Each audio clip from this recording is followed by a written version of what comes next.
it's Thomasina. Welcome back to my channel. If you've been keeping up with my life, you know that I just got back from my solo trip to Morocco. I spent about 2 weeks in Morocco and I documented the entire experience. So if you guys have not checked out that 3-part series of my Morocco travels, highly recommend you go watch those vlogs because I literally brought you guys with me everywhere, so it's kind of like you were experiencing the trip with me. With that being said, I got a lot of questions about my experience solo traveling, specifically to Morocco, but if you've been following my channel for a while, you know that I am no stranger to solo travel. I took my first solo trip to Aruba back in 2020 maybe, I can't remember the year, but it was fairly recently. So Aruba was my first solo travel destination, and then I went to Dubai solo for my birthday, and this year I took a solo trip to Morocco. I absolutely love it, and I'm a huge advocate for solo travel, but I also recognize that there is a lot of fear and negative connotations surrounding solo travel, especially for my women. So I wanted to sit down and give you guys 10 quick tips that I think every solo traveler could use. And granted, this does not encompass everything that you need to know about solo traveling, but these are what I think would be 10 imperative things to know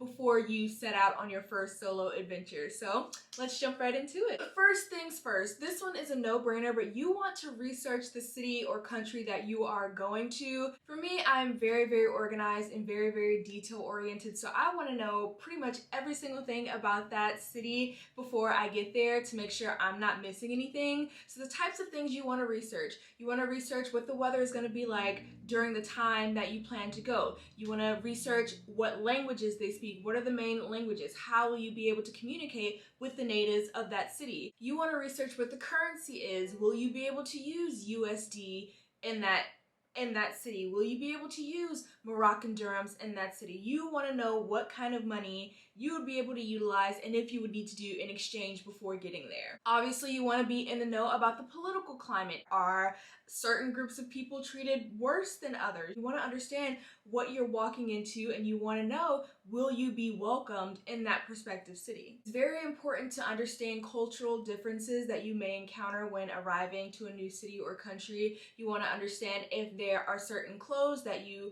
are allowed to wear and are not allowed to wear. For example, I think my first experience with this as a solo traveler was going to Dubai. I wanted to make sure that I didn't have excessive arms out, excessive crop tops. Granted, there are now a lot of expats in Dubai, and so I feel like the wardrobe restrictions have become way more lax for non-natives of Dubai, but I still wanted to be respectful of the natives in that area, and so I made it a point to cover up a little bit more than I would like if I were here in the States or here in New York in the summer. So you definitely want to take consideration into all of that. And so the first step you want to do as a solo traveler is just doing your research. And even if you're traveling with other people, researching the place that you're traveling to is so important. I cannot stress that enough. Following up with that, the second thing you want to do, and this kind of goes along with your research, you want to know if there are any travel restrictions for that country. And this is way more prevalent now since we've had the COVID pandemic, where you have to be fully vaccinated before entering certain countries, or you have to be tested 48 to 72 hours before entering another country. So there are so many restrictions set in place now since having the pandemic, and you really want to make sure you're on top of that. Because, for example, say you are flying from New York to Dubai, but you have a layover in Qatar. Qatar may require you have a COVID test before entering that country, but Dubai may not. So you would still have to get your COVID test in New York so that you can get to your layover in Qatar and then make it to Dubai. So one country may require certain testing, certain documentation, and your actual destination may not. So you want to make sure you have a thorough understanding of your final destination and any countries you may have a layover in between. It's kind of frustrating when the place that you're trying to get to doesn't have any requirements and then that middleman does. But again, it's just the nature of the travel game, so you just want to make sure you understand any restrictions, any documentation requirements across the board. For any countries that you're setting foot into, you want to make sure you meet all the criteria.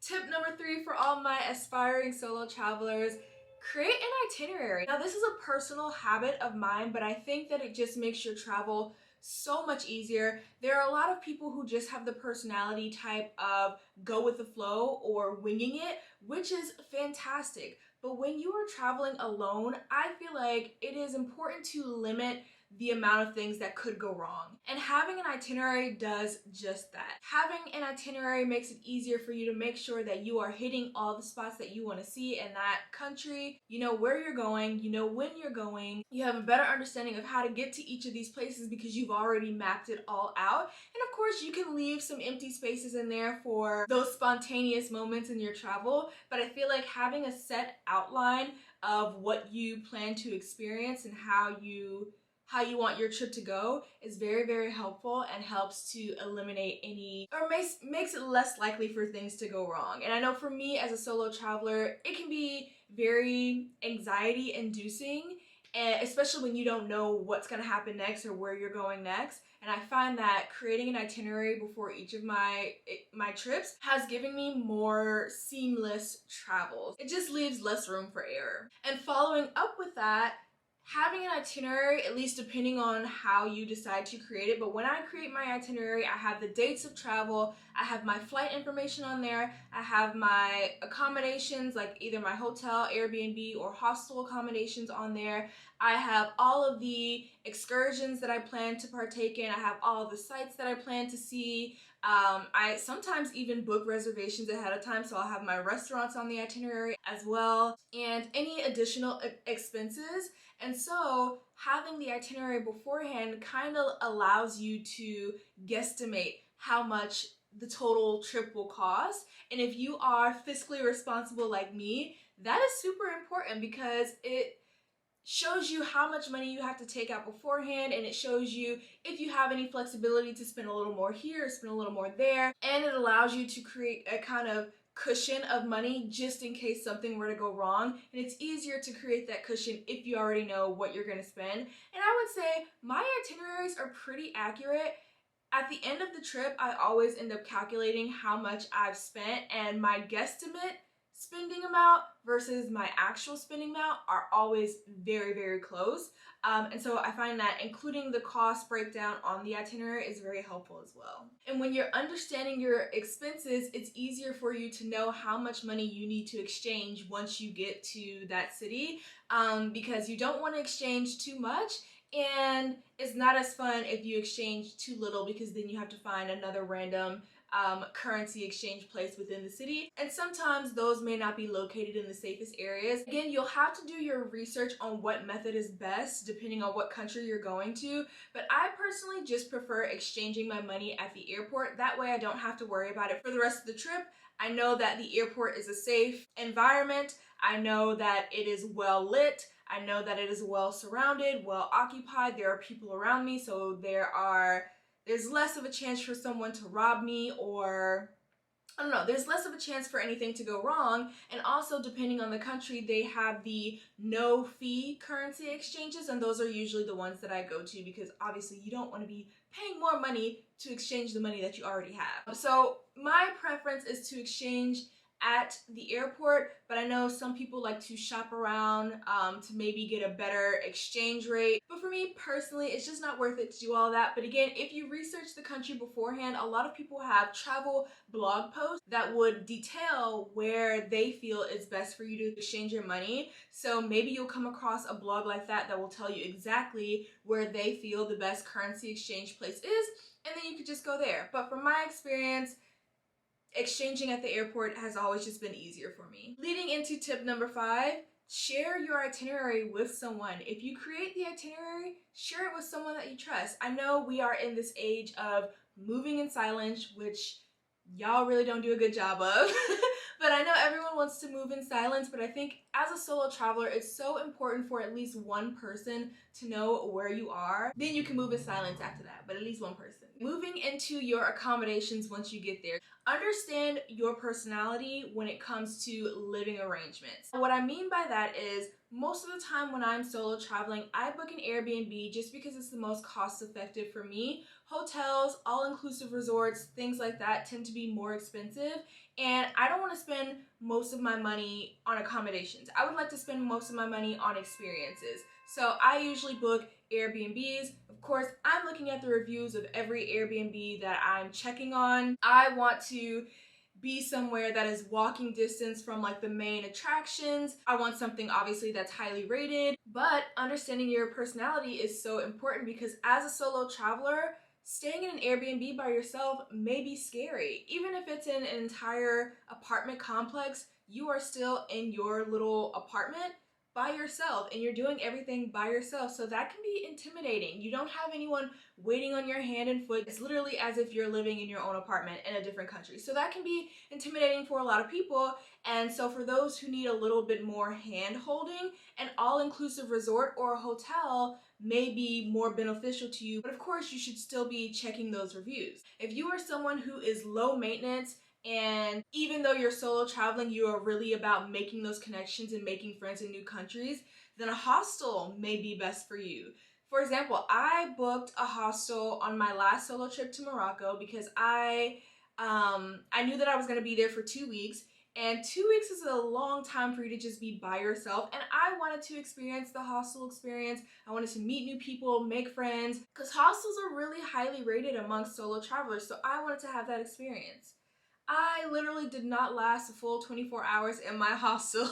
Granted, there was nothing particularly wrong with the hostel, but I recognize now that I'm too high maintenance to be in a hostel environment. So again, if you are someone who's low maintenance, they don't require much, all they need is a clean living space and a place to shower and you're good, then a hostel is great. You get the community, you get the opportunity to meet people, maybe sometimes you even get the opportunity to meet natives, and it's very, very cost effective depending on where you are. So again, understanding your personality, understanding which accommodations would be best for you. For me, Airbnbs are great because I am, more independent. I can do things on my own. I don't need like turn down service or anything like that. I'm kind of just like doing my own thing, and I meet people as I go, so I don't really need the hostel experience as much for community. Moving on to when you actually get to your destination, I think that having pre-planned airport transportation from the airport is essential, because when you are landing in a new country for the first time by yourself, the airport is one of the most overwhelming places to be in, especially if you're in a country where the language is different from your first language. And so for me, when I went to Dubai, I used Uber. Uber is a little controversial in Dubai, but it's what I use the entire time. They have another service called I think it starts with a W. It may be Waze or something like that. But they have an entirely different car service that the natives use there. But Uber is also used. It's just sometimes controversial because Uber could be taking more money from the native companies. But yeah, I used Uber, so I knew that I could get from the airport to my Airbnb without any issues. But if you're traveling to a place like Morocco where Uber is not a thing, you have to communicate with the taxi drivers that are already there, who often upcharge because they are taking you from the airport and they know most of the people coming from the airport are tourists, so they know they can get more money out of you. So there are a lot of barriers that you have to jump through when trying to get transportation from the airport. And so if you are in a country that does not have Uber or Lyft or an app car service that's a little bit more safe and reassuring, that airport transportation can be very, very overwhelming, especially for a first-time solo traveler. So it is helpful to have that pre-planned service, or just having a plan in general. So for me, before I went to Morocco, I did my research on the country, of course, and I knew that I was gonna be paying more for a taxi just because they like to upcharge there. And there was a blog that I read that had a particular taxi service that I could call. So I had options, but even still, I was still very overwhelmed. And oftentimes, if you book excursions within that country, certain excursions will offer airport transportation as like included in the package. So for me, when I went to Morocco, I actually did purchase a tour that offered the airport transportation. My 3-day desert camp to Merzouga offered the airport transportation, but the only issue is they only did it for parties of 2 or more. So because I was a solo traveler, they did not want to come pick me up from the airport, which is super unfortunate. But I was able to find a taxi and I was able to figure it out. But again, as a first-time solo traveler, that airport experience can be very overwhelming. So it is helpful to have a better understanding of like how you're going to get from the airport to the Airbnb, whether it's a pre-booked service or just understanding how the taxi system works there, or checking to see if they have a car service like Uber or Lyft or anything else. This kind of ties into research as well. Some countries will offer a free SIM card for tourists upon arrival at the airport, and some countries don't. So just research beforehand if that will be an option at your destination. So for example, Morocco, I did not come across anything that told me that Morocco offers the free SIM card upon arrival for data usage, for a data plan, like once you get to the country. So I had already purchased an international travel plan with my phone company. And then when I got to the airport, I saw a free SIM card, like advertised everywhere. And I was like, oh, like I didn't know you could do this. But I had already had my own plan, so I had no use for it. So definitely check to see if that country that you're traveling to offers a free SIM card for international data use before purchasing your own, because that'll save you a little bit of money. And if your phone plan does not offer international data, like for instance, I was with Straight Talk before my current phone company, and they did not offer international plans. So I used to purchase a kind of Wi-Fi. It's like a little Wi-Fi. It looks like a portable charger, but it's basically like a portable Wi-Fi. It's called GlocalMe, and I will link it in the description of this video. But GlocalMe, you can purchase it for however many days you're going to be traveling, and they will turn on your service on the day that you start your travel, and then you just carry it with you everywhere. That way you always have Wi-Fi on your phone. Granted, this is only helpful for iPhones because iPhones can still text and call and FaceTime on Wi-Fi. If you have an Android, I'm not sure it would be as helpful because I don't think you can send messages to anyone if you're not on like actual data, so I'm not sure about that, but it's definitely helpful for iPhone users. When you are planning your trip, I personally feel it is more beneficial to book group tours as opposed to private tours, especially since COVID. A lot of people don't like mixing with strangers just because of germs and things like that. But I think that it is safer and probably more enjoyable for you to do a group tour because that gives you the opportunity to meet people on your solo travels.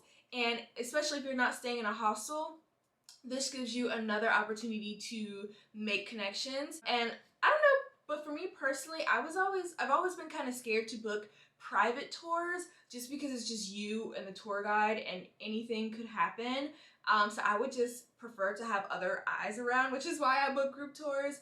But yeah, when you are looking into excursions and things to do in that country, see if it's available to do it in a group. Those are always the best, and that's typically where I have met most of the people that I'm still connected to from my travels. So yeah, pro tip, book group tours and not private tours. And last but not least, tip number 10, bring a tripod. Invest in a tripod and a little Bluetooth clicker, because as a solo traveler, you are tasked with getting your own content, you are tasked with taking your own photos and videos, so definitely have a tripod handy. Granted, humans are a lot nicer than we give them credit for, and during all of my travels, I've always had people eagerly volunteer to take my photos for me. But in the case that you are somewhere and no one else is around, take your own photos. I can also link the tripod and clicker that I use in the description. But yeah, that pretty much wraps it up. Like I said, that is not all encompassing of everything you should know as a solo traveler, but those are like the first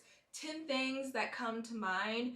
Again, I'm a very like organized person. I am a planner. I love spontaneity, but I also love safety and due diligence. So having an itinerary and doing all these things before taking a solo trip have helped me to kind of have more seamless trips.